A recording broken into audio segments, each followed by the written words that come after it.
الحمدللہ کہتے ہیں محبت کی بنیاد پہ، سبحان اللہ کہتے ہیں محبت کی بنیاد پہ، رکوع کرتے ہیں محبت کی بنیاد پہ، سجدہ کرتے ہیں محبت کی بنیاد پہ، حج کے لیے جاتے ہیں محبت کی بنیاد پہ، اس کے گھر کو چومتے ہیں محبت کی، یہ ساری محبت. لیکن خدا کی محبت کی دلیل کہاں ہے کہ خدا ہم سے محبت کرتا ہے؟ دنیا میں کوئی انسان یہ دعویٰ نہیں کر سکتا کہ ہم جیسے محبت کرتے ہیں خدا بھی ہم سے محبت کرتا ہے، سوائے ایک انسان کے کہ جس کے لیے رسول نے یہ ارشاد فرمایا کلمہ الگ اس کو دوں گا جو خدا سے محبت کرتا ہے خدا بھی اس سے محبت کرتا ہے. صلوات پڑھنے محمد وال.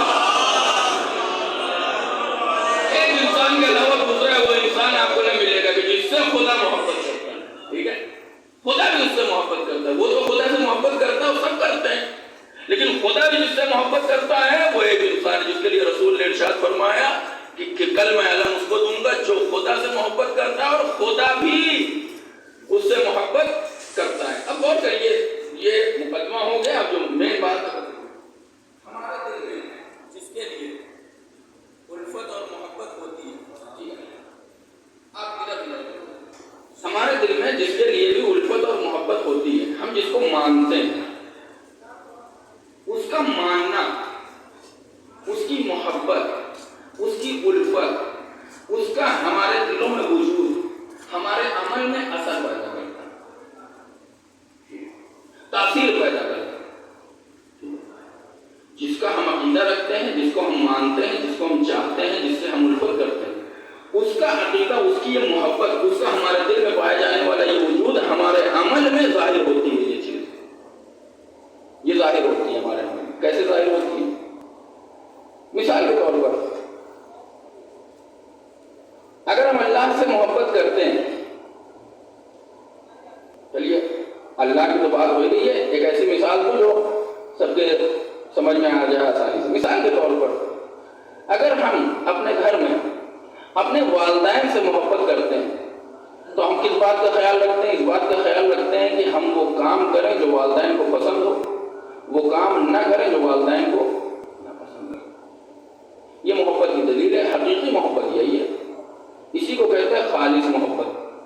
اب وہ ہماری نظروں کے سامنے ہوں تب بھی ہم ایسا ہی کریں، نظروں کے سامنے نہ ہوں تب بھی ہم ایسا ہی کریں. اور کیا کہنا اس انسان کا جو ان کے اس دنیا سے چلے جانے کے بعد بھی اس معیار اور اصول پہ باقی رہے. اور یہیں سے آپ پہنچ سکتے ہیں خدا تک کہ اگر وہ انسان، وہ شخصیتیں جو ہمیں محدود وقت میں، محدود دائرے میں، محدود مکان میں ہمیں دیکھتی ہیں، سنتی ہیں، سمجھتی ہیں، ہم پہ نگاہ رکھتی ہیں، اگر ہم ان کا اتنا خیال رکھتے ہیں اس محبت کی بنیاد پہ جو ان کے لیے ہمارے دلوں میں پائی جاتی ہے، وہ کریں جو انہیں پسند ہو، وہ نہ کریں جو انہیں ناپسند ہو، تو پھر وہ جو ہمیں ہر حال میں دیکھ رہا ہے، سوتے ہوئے دیکھ رہا ہے، جاتے ہوئے دیکھ رہا ہے، میدان میں بھی دیکھ رہا ہے، بند کمرے میں بھی دیکھ رہا ہے، مسجد میں بھی دیکھ رہا ہے، محراب میں بھی دیکھ رہا ہے، دن کے اجالے میں بھی دیکھ رہا ہے، رات کے سناٹے میں بھی دیکھ رہا ہے، مجمع میں بھی دیکھ رہا ہے، تنہائی میں بھی دیکھ رہا ہے، تو پھر تو ہمیں اس کی محبت کا اتنا خیال رکھنا چاہیے کہ زندگی کے ہر لمحے میں اگر ہمارے ذہن میں یہ آ جائے کہ خدا ہمیں دیکھ رہا ہے. اور عقیدے کے مرحلے میں یہ اپنے آپ میں بہت بڑی بات ہے کہ انسان کے اندر اگر یہ خیال آ جائے کہ وہ ہمیں دیکھ رہا ہے تو نہ جانے کتنے غلط راستے ہیں تو آج ہی بند ہو جائیں گے اور سیدھے راستے پہ منتقل ہو جائیں گے. آج ہی سب کچھ بھائی ہوتا کیا ہے کہ دنیا میں ہے تو ظاہر سی بات ہے شیطان بھی مسلسل لگا ہوا ہے. ٹھیک ہے، جس طریقے سے ائمہ، معصومین، اہل بیت، رسول، آل رسول یہ سب ہمارے ساتھ ہیں اور ہمیں دیکھ رہے ہیں، یہ ہیں اسی طریقے سے شیطان بھی لگا ہوا، کہیں نہ کہیں سے کوئی نہ کوئی راستہ نکال کے ایسا ہمیں جو ہے وہ غافل کرتا ہے اور ہم جو ہے وہ غافل ہو جاتے ہیں کہ خدا ہمیں. ورنہ اگر انسان کے ذہن میں یہ خیال آ جائے کہ خدا ہمیں دیکھ رہا ہے تو پھر وہ کبھی غلط راستے کو اختیار نہیں کر سکتا. اب غور کریے، آپ جس کی محبت ہوگی، جس کا عقیدہ ہوگا، اس کی بنیاد پہ عمل میں وہ اثر دکھائی دے گا. ٹھیک ہے، اب ہم جو ہے وہ ہمارے یہاں عقیدے کی منزل میں 5 مشہور عقیدے ہیں. عقیدے اور بھی ہیں جن چیزوں پہ عقیدہ رکھنا ضروری ہے، لیکن جو اصول دین ہیں وہ کتنے ہیں؟ 5. ٹھیک ہے، 5 میں ایک ہے توحید. میں ظاہر سی بات ہے کہ 5 کے بارے میں گفتگو نہیں کروں گا. جو جس عنوان سے مجلس ہے، فاتحہ کی مجلس ہے، رسالہ ثواب کی مجلس ہے، جو گفتگو کرنی ہے وہ معاد کے اوپر کرنی ہے، قیامت کے اوپر، حساب و کتاب کے اوپر. توحید ہے. عدل ہے، نبوت ہے، امامت ہے اور قیامت، یہ 5 عقیدے علماء کہتے ہیں، مفسرین کہتے ہیں، اور تمام اساتذہ اخلاق اس بات کی طرف ہم کو متوجہ کراتے ہیں کہ عقیدہ انسان کے عمل میں بڑا دخل و تصرف رکھتا ہے، بڑا اثر رکھتا ہے عقیدہ۔ اگر عقیدہ محکم ہے تو اس کا عمل بڑا مضبوط ہوگا، بڑا محکم ہوگا۔ اگر عمل میں مضبوطی نہ دکھائی دے، اس کا مطلب عقیدہ محکم نہیں، عمل میں وہ چیز دکھائی دے گی۔ اب میں ایک دم سامنے کی آپ کو مثال دے رہا ہوں۔ مثال کے طور پر اگر ہمارا عقیدہ عدل پہ ہے کہ پروردگار عادل ہے، تو ہماری زندگی میں اس کا اثر کیا دکھائی دے گا؟ اس کا اثر یہ دکھائی دے گا کہ جب خدا عادل ہے تو وہ کبھی ظالم کو پسند، تو ہمارا شیوا کیا ہونا چاہیے، طریقہ کار کیا ہونا چاہیے کہ ہر جگہ یہ نہیں کہ جب ہم ودھائک بنیں گے تب عدالت سے کام لیں گے، جب ہم عادل بنیں، جب ہم حاکم بنیں گے تب عدالت سے کام لیں گے، جب ہم جج بنیں گے تب عدالت سے کام لیں گے، جب ہم کسی عہدے پہ جائیں گے تب نہیں، زندگی کے ہر مرحلے میں۔ اب میں آپ کی خدمت میں ایک جملہ کہنا چاہتا ہوں، اگر آپ متوجہ ہیں، جو پروردگار 2 رکعت نماز کے لیے غیر عادل امام کو برداشت نہیں کرتا، وہ زندگی میں یہ انتظار تھوڑی کرے گا کہ جب تم جج بن جانا تب عدالت سے کام لینا۔ وہ تو چاہے گا کہ زندگی کے ہر مرحلے میں تم کیسے کام لو، عدالت سے کام لو۔ بچوں کا معاملہ ہو تو عدالت، زوجہ کا معاملہ ہو تو عدالت، بہنوں کا معاملہ ہو تو عدالت، میراث کا معاملہ ہو تو عدالت۔ ایسا نہ ہو جب خود کو میراث لینی ہوئی تو لفظ عدالت کا نعرہ بنا کے جھنڈا اونچا دکھا رہے ہیں کہ عدالت عدالت عدالت کا خیال رکھو، اور جب بہنوں کو میراث دینی ہوئی، صلوات پڑھ لیں محمد جتنا میراث لینے میں عدالت کا خیال رکھنا ہے اتنا ہی میراث دینے میں بہنوں کا حق ہے۔ یہ تھوڑی ہے کہ بہن جو ہے وہ چلی گئی گھر سے تو اس کا کوئی حق نہیں ہے، اور اگر کوئی انسان حق نہیں دے رہا ہے تو اس کا مطلب یہ ہے کہ وہ ناجائز مال کھا رہا ہے اور غصبی جگہ پہ نماز پڑھ رہا ہے، ٹھیک ہے، یہ اس کا حق ہے، اس کو دینا پڑے گا۔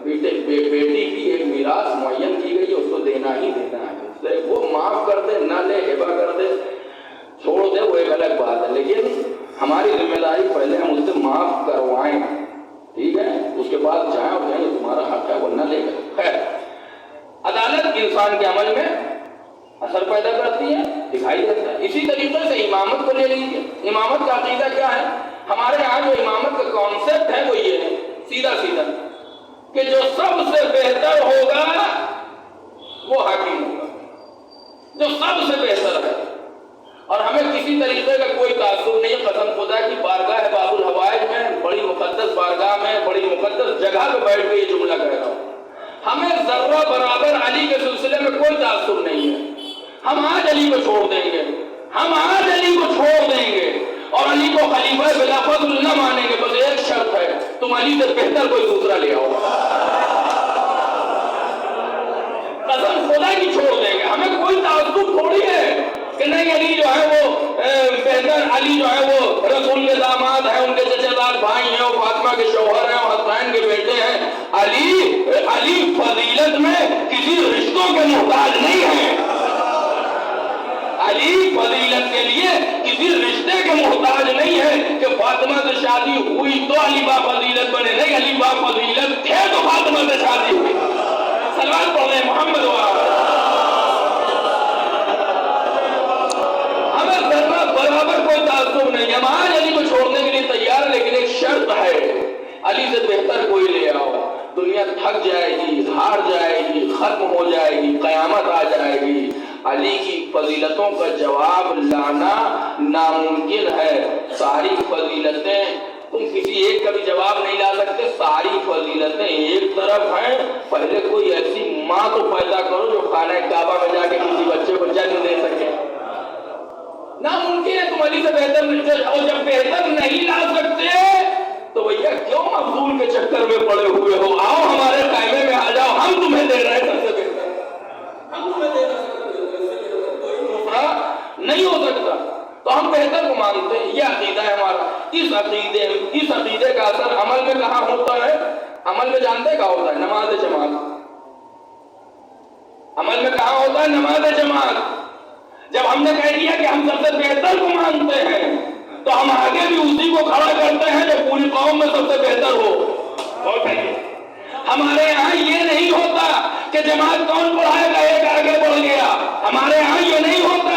ہم اس طریقے سے کہ ہر کسی کو آگے نہیں کہ قرآن صحیح ہو پڑھا دو, حافظ قرآن ہو پڑھا دو, قرآن یاد ہے پڑھا دو, قرآن پڑھنا آتا ہے پڑھا دو, آیتوں کی تلاوت آتی ہے پڑھا دو, داڑھی بڑی ہے پڑھا دو, سر پہ ٹوپی ہے پڑھا دو, سر پہ امامہ ہے پڑھا دو. نہیں, نماز جماعت کے لیے ہم سب سے بہتر کا انتخاب کرتے ہیں. اور اگر ایک جگہ پہ کئی بہتر افراد جمع ہو جائیں تو ان میں بھی یہ دیکھا جاتا ہے کہ ان میں سب سے بہتر کون ہے. اور مجھے کہنے دیجئے جو پروردگار 2 رکعت نماز کے لیے بہتر کے ہوتے ہوئے بدتر کو برداشت نہیں کرتا, وہ اتنی بڑی امت کے لیے بدتر بہتر کے ہوتے ہوئے بدتر کو کیسے انتخاب کرے گا.